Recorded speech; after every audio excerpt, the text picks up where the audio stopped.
आज उत्तर प्रदेश दंगा मुक्त उत्तर प्रदेश है। उत्तर प्रदेश ने नई सरकार ने अपने कार्यक्रम को फिर से प्रारंभ करते हुए जिन कार्यक्रमों को आगे बढ़ाया है, आपने विगत 1.5-2 महीनों के अंदर देखा होगा। रामनवमी का कार्यक्रम शांतिपूर्ण तरीके से संपन्न होता है, हनुमत जयंती का कार्यक्रम शांतिपूर्ण तरीके से संपन्न होता है, रमजान के महीने में अलविदा की नमाज के दिन सड़कों पर नमाज न होना, यह उत्तर प्रदेश के अंदर पहली बार संभव हो पाया है कि सड़कों पर नमाज नहीं होगी। नमाज के लिए स्थान जो उनका इबादत गाह है, मस्जिद है, ईदगाह है, वहीं पर धार्मिक कार्यक्रम या मजहबी कार्यक्रम हो पाएंगे, सड़कों पर नहीं होंगे। और इसके साथ ही आपने ये भी देखा होगा कि जो अनावश्यक शोरगुल था, उस शोरगुल से कैसे मुक्ति मिलती है, कैसे 70,000 से अधिक माइक जो धर्मस्थलों पर लग करके पहले तमाम लोगों को परेशान करते थे, कोई बुजुर्ग है, कोई बीमार है, कोई नवजात शिशु है, और लगभग 60,000 माइक की आवाज परिसर तक सीमित हो जाना, यह अपने आप में एक ऐसा उदाहरण है जिसे लेकर के लोग मानते हैं कि वास्तव में जिन बातों को लेकर के, छोटी छोटी बातों को लेकर के दंगा होता था, माइक कभी दंगा का कारण बनता था, माइक कभी अराजकता का कारण बनता था, माइक कभी दो पक्षों में आपसी तनाव का कारण बनता था। आज उत्तर प्रदेश के अंदर स्वतः स्फूर्त भाव के साथ ही उतरते हुए दिखाई देते हैं और लोगों के मन में एक नए विश्वास को जागृत करते हुए दिखाई देते हैं। और इस विश्वास को आगे बढ़ाने के लिए कि नए भारत का नया उत्तर प्रदेश तैयार है, जो एक मजबूती के साथ अपनी एक नई पहचान देने के लिए देश और दुनिया के सामने प्रस्तुत है। उस विश्वास के साथ आज हम आगे बढ़ रहे हैं। उस विश्वास को आगे बढ़ाने की ही प्रक्रिया है।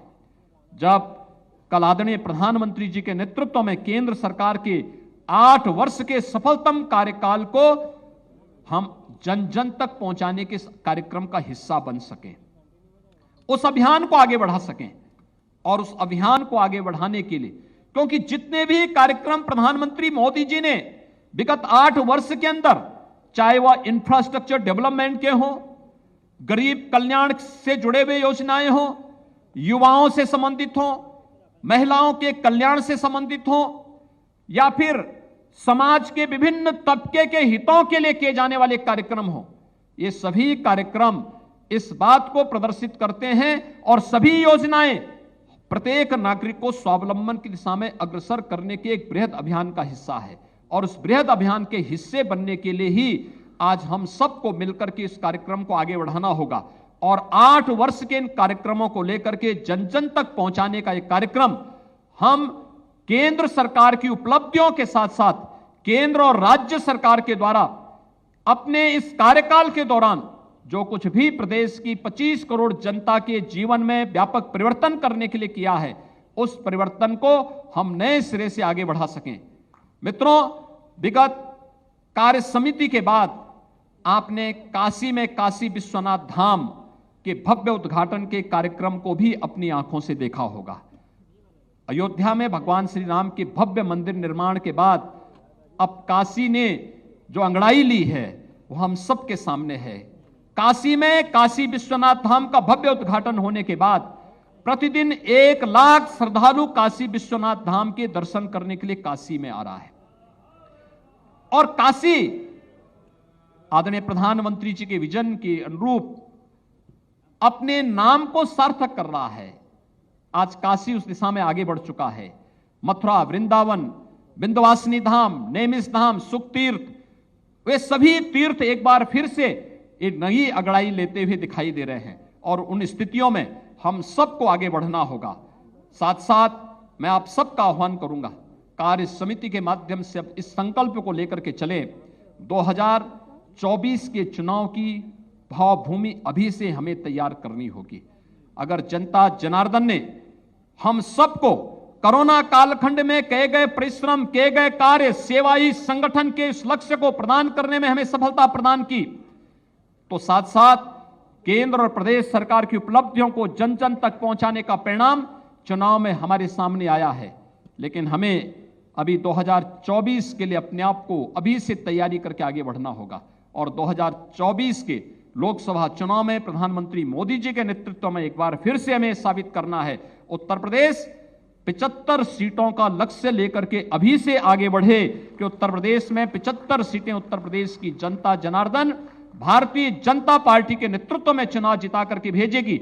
इस लक्ष्य को लेकर के हम सब कार्य करेंगे और मुझे लगता है कि वह आप सभी कार्यकर्ताओं के नेतृत्व में परिश्रम से एक बार फिर से साकार होगा, क्योंकि यही तो भारतीय जनता पार्टी है जिसके बारे में हमेशा लोग इसी बात की चर्चा करते हैं। और अटल जी ने ठीक कहा, एक कार्य समिति उस विश्वास के साथ आगे बढ़ेगी। सरदेव अटल जी ने यही बात कही थी मित्रों, जिन्होंने कहा था कि इसके लिए हमें केंद्र और प्रदेश सरकार की उपलब्धियों को लेकर के घर घर जाना पड़ेगा, गांव-गांव जाना पड़ेगा, एक एक व्यक्ति को अपने साथ जोड़ना पड़ेगा, एक विराटता के लक्ष्य को प्राप्त करने की दिशा में अग्रसर होना पड़ेगा, एक साथ मिलकर के चलना होगा। और उसके लिए, उस विराटता को अंगीकार करने के लिए हम सबका संकल्प होना चाहिए, जो सरदेव अटल जी ने हम सबको दिया था कि छोटे मन से कोई बड़ा नहीं होता और टूटे मन से कोई खड़ा नहीं होता। उस संकल्प को लेकर के हम लोग प्रधानमंत्री मोदी जी के नेतृत्व में विगत 8 वर्ष के अंदर बदलते हुए भारत की इस तस्वीर को देख रहे हैं। एक भारत श्रेष्ठ भारत की परिकल्पना को साकार होते हुए हमने देखा है। दुनिया को नेतृत्व देने वाले भारत के रूप में आज हम प्रधानमंत्री जी का नेतृत्व देख रहे हैं और यह कार्य समिति 2024 के इन संकल्पों को साकार करती हुई दिखाई देगी। इस विश्वास के साथ मैं एक बार फिर से उत्तर प्रदेश विधानसभा की ऐतिहासिक सफलता के लिए आदरणीय प्रधानमंत्री जी का, आदरणीय राष्ट्रीय अध्यक्ष जी का, अपने केंद्रीय नेतृत्व का, प्रदेश के अपने सभी पदाधिकारियों का और उत्तर प्रदेश के सभी कोटि कार्यकर्ताओं का हृदय से अभिनंदन करते हुए उन्हें इस अवसर पर हृदय से बधाई भी देता हूं, अपनी शुभकामनाएं भी देता हूं और विश्वास व्यक्त करता हूं कि हमारी ये कार्य समिति 2024 के रोड मैप के साथ अगले 15 दिन का जो कार्यक्रम 8 वर्ष के कार्यक्रमों को लेकर के आगे बढ़ेगा, उसे पूरा करने में हम सफल होंगे।